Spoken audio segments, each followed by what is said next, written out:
Նախ հարգելի գործընկերներ, սրտանց շնորհավորում եմ բոլոր կանանց, մայրերին ապրիլի 7-ի առթիվ։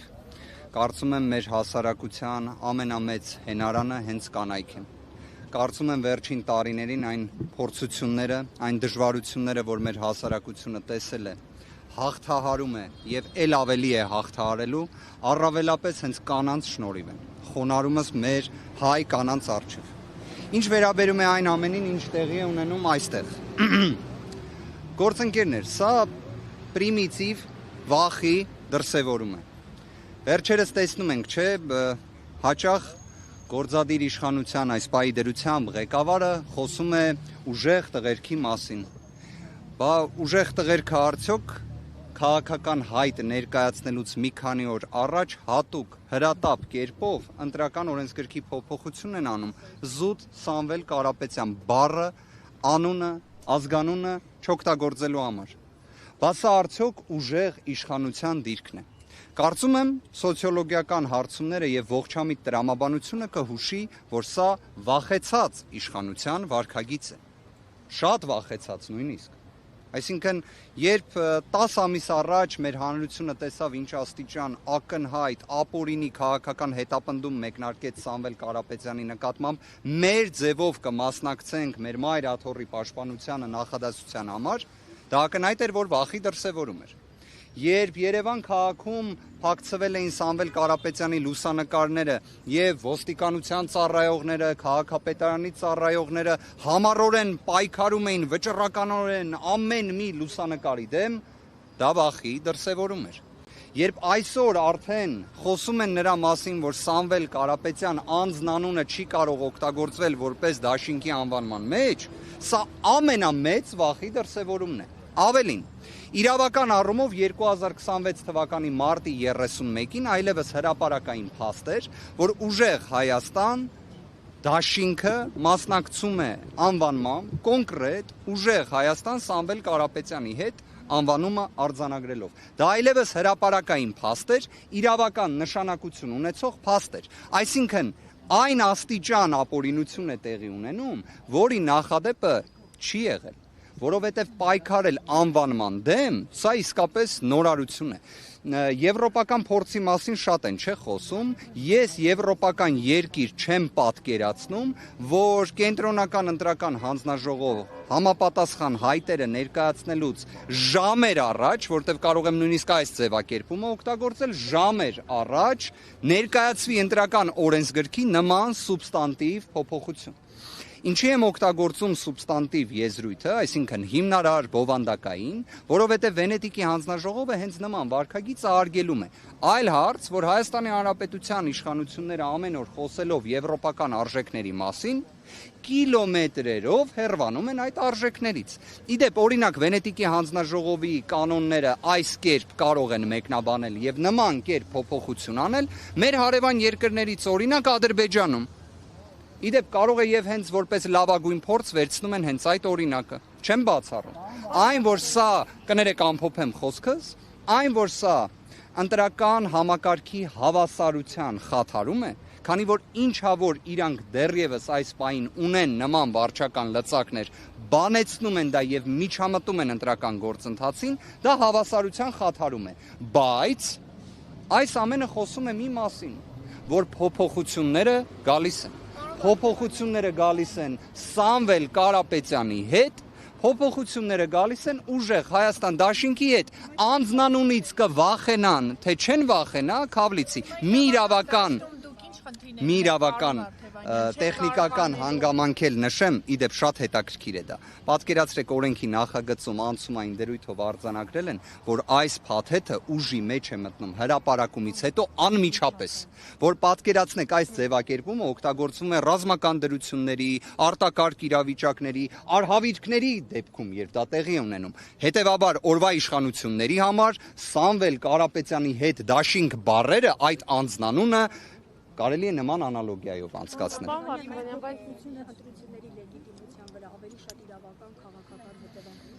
Լեգիտիմության տեսանկյունից այն, որ հավասարության տեսանկյունից սկզբունքը հիմնարար խաթարվել է իրենց այս վարքագծով, իրենք իդեպ չեն էլ թաքցնում։ Ես մի քանի ելույթ հասցրեցի լսել, մարդիկ ուղիղ ասում են, որ սա ինչի համար է արվում։ Այսինքն այստեղ նույնիսկ չեն էլ թաքցնում։ Իրենք այս պայի դրությամբ ունեն սահմանադրական օրենք փոփոխելու անհրաժեշտ ձայներ, անում են դա։ Այսինքն այդ միջամտությունը անում են։ Իսկ այդ միջամտության դեմ լավագույն հակազդող, զսպող գործիքը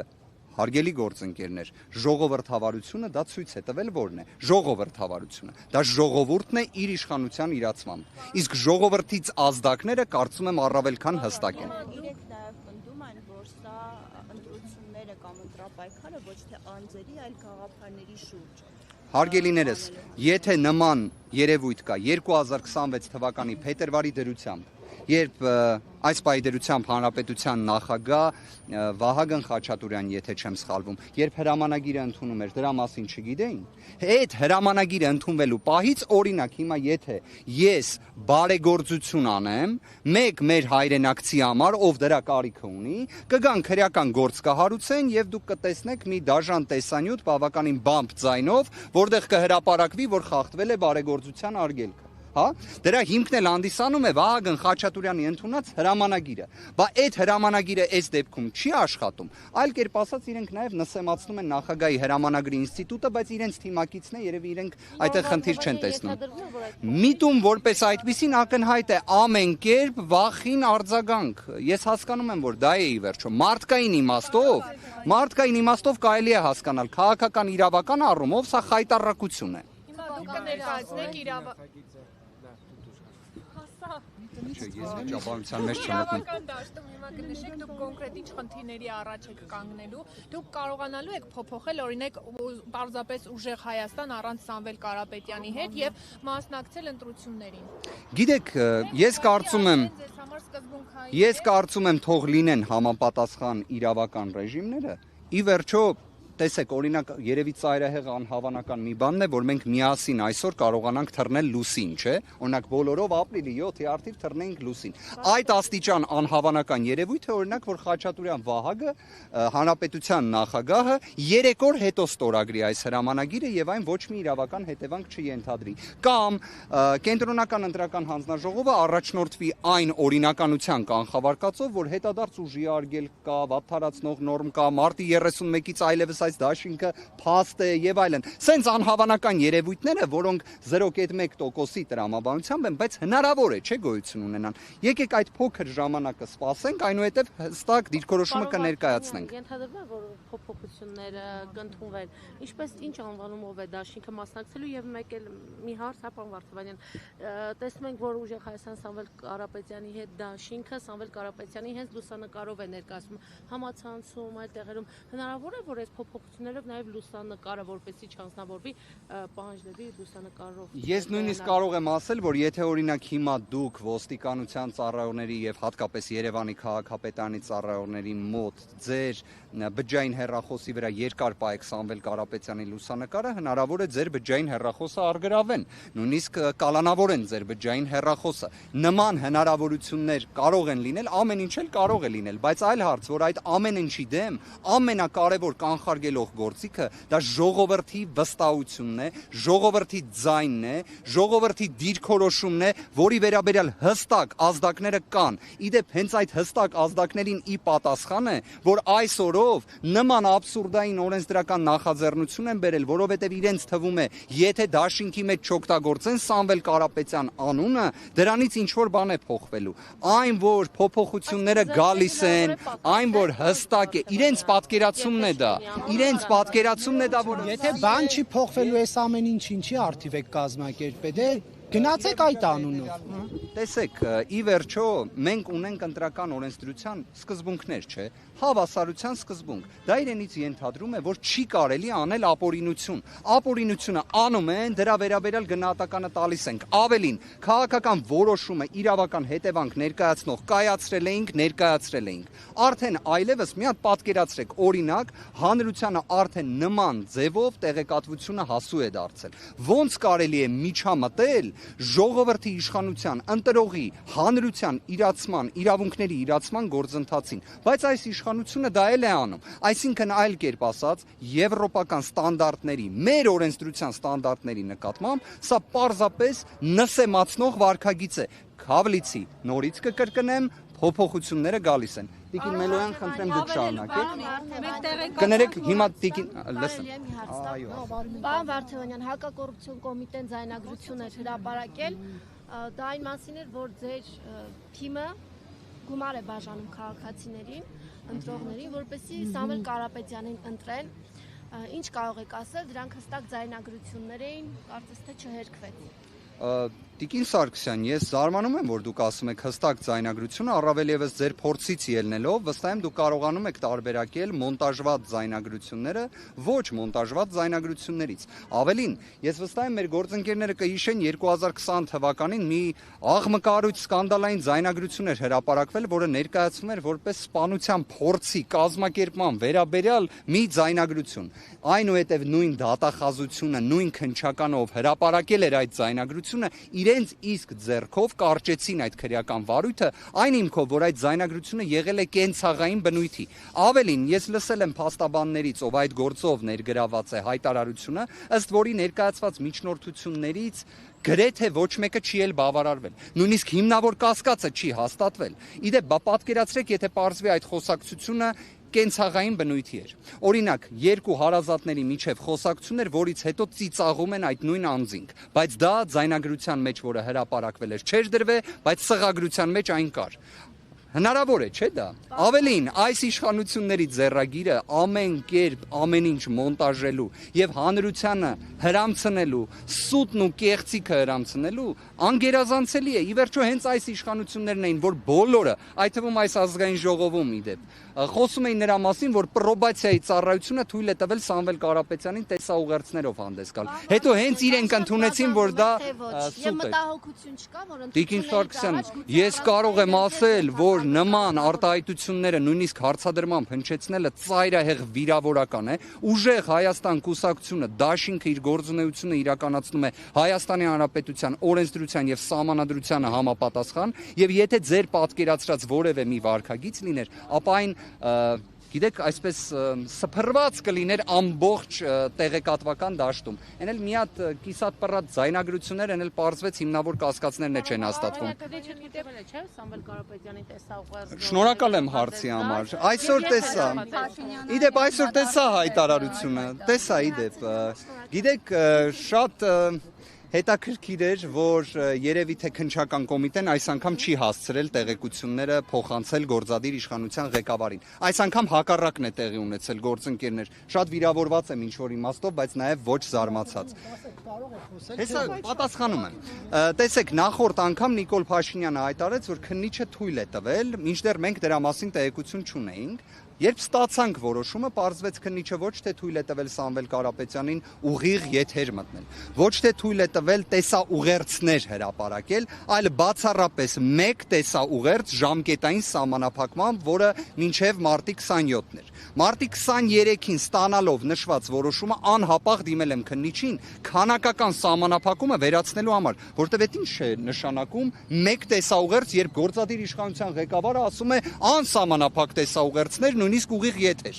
Ինչ է տեղի ունենում, քննիչի պատասխանի միջնորդության, չեմ պնդում, որ դրանք իրար հետ կապ ունեն, բայց փաստն եմ ֆիքսում, քննիչը նախաքննության ավարտ է հայտարարում եւ իմ միջնորդությունը թողնում է առանց քննության։ Դիմում եմ դատախազին, խնդրում եմ, որ անհապաղ բավարարի նշված միջնորդությունը։ Դատախազը ուրբաթ օրը գործը ուղարկում է դատարան, բայց մինչ այս պահը չեմ ստացել համապատասխան որոշում իմ բողոքի վերաբերյալ։ Գործընկերներ, եթե դուք ինձ օգնեք եւ դատախազությունը թեկուզ թող նորից նույն խողովակով լինի, այսինքն մենք սկզբից լսենք Նիկոլ Փաշինյանը դրա մասին հայտարարի, հետո ես որոշումը ստանամ, շատ շնորհակալ կլինեմ եւ վստահ եմ մեր հանրությունն էլ կլսի։ Պարոն Վարդանյան, դուք պնդում եք, որ պարոն Կարապետյանը ոչ տեսաուղերձի, ոչ հարցազրույցի հնարավորություն չունի։ Այո, ցավոք սրտի, բայց պնդելով դա, խնդրում եմ միանալ մեր բողոքին դատախազությանը այս պահին, որ նշված մեր միջնորդությունը բողոքը բավարարվի եւ քանակական սահմանափակումը վերացվի։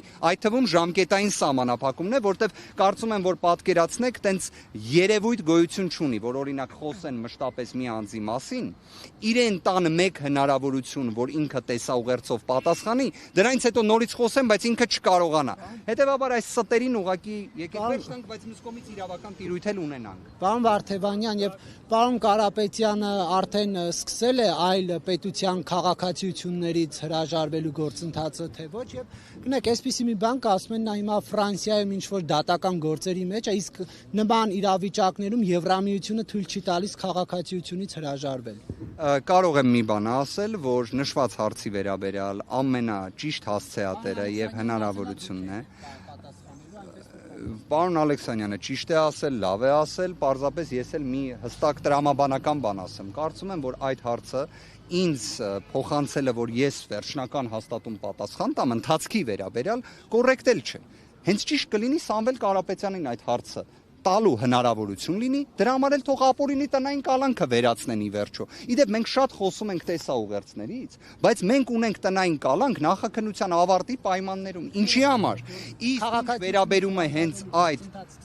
ես անկեղծորեն եմ ասում, ես իմ համոզմունք ունեմ, որ նշված հարցը թիմակցի, գործընկերոջ, պաշտպանի որևէ անձի կողմից պատասխանելը կոռեկտ չէ այնքանով, որ դա իսկապես հենց Սամվել Կարապետյանի կողմից պատասխանը պետք է ինչի։ Իդեպ, բայց նաև առիթից օգտվելով կարծում եմ Նարեկ Կարապետյանը պահում է Ռուսաստանի հետ Եվրոպայի քաղաքացիությունները, ինչու միայն Հայաստանի քաղաքացիություն չունի։ Ես կարծում եմ ձեր ձևակերպումը չէ ուզում Ես կարծում եմ ձեր ձևակերպումը տեղին չէ, հարգելի պարոն Կիրակոսյան, կարող եմ մի բան ասել, Սամվել Կարապետյանի կողմից, երբ պարզապես մեկ նախադասության համար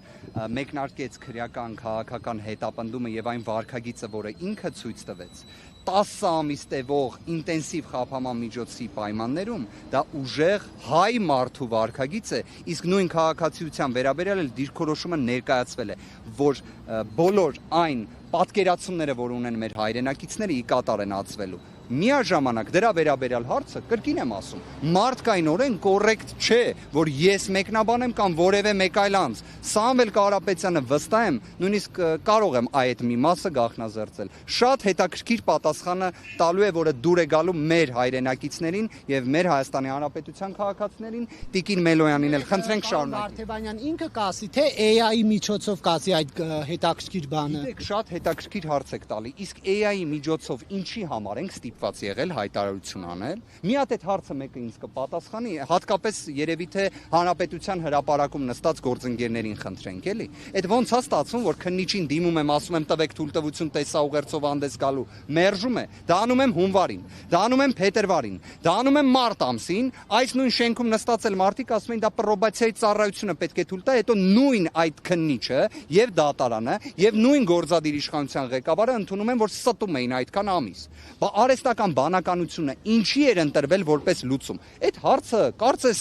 մի քիչ մոլորեցնող լինի։ Ասում են չի կարող վարժ հայերեն խոսել, Կիրակոսյան, իշխանությունների ստերի վերաբերյալ շարքը դուք ամենալավը գիտեք, որպես լավագույն լուսաբանող։ Հայտարարվել է, ասել է ինտերնետ Դրա վերաբերյալ քիչ առաջ պատասխանը տվել եմ։